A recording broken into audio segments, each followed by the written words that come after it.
To announce the Washington Redskins selection, please welcome from Grambling State University and the current head coach at Grambling State University, the 17th overall pick of the 1978 draft, former Redskin quarterback, Doug Williams.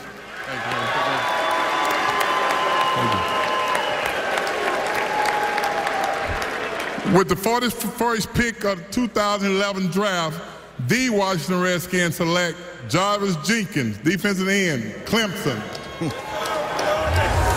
Yeah, there's Doug Williams, Chris. I just put Doug in the Black College Hall of Fame in Atlanta. That's one of my best friends right there. There's an NFL quarterback.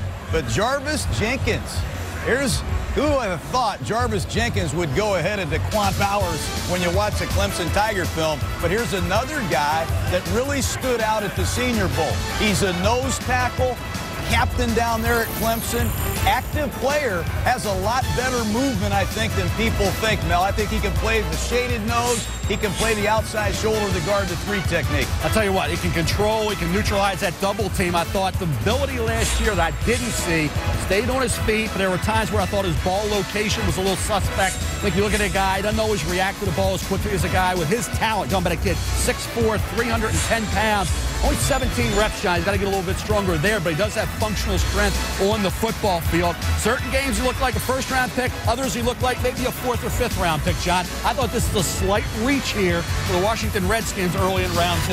Well, they need a big body to play inside. You're running a 34 defense. It'll be interesting to see what Jim Haslett does with Jenkins. Putting him right on the head of the center, playing the nose tackle position is a likely place for this kid. He has growing potential. I think he's got to get his body in better shape, and that'll be a challenge for Jenkins. And Stephen Paya from Oregon State's a kid, enormous strength, at 49 reps at the combine. He's like a knee injury. First day of practice at the Senior Bowl is maybe the reason why another nose tackle goes ahead of him that didn't necessarily have the ability in college. We're seeing that right now with Daquan Bowers, defensive end. The team I'm going to be watching with Minnesota is Minnesota with Daquan Bowers. They need a defensive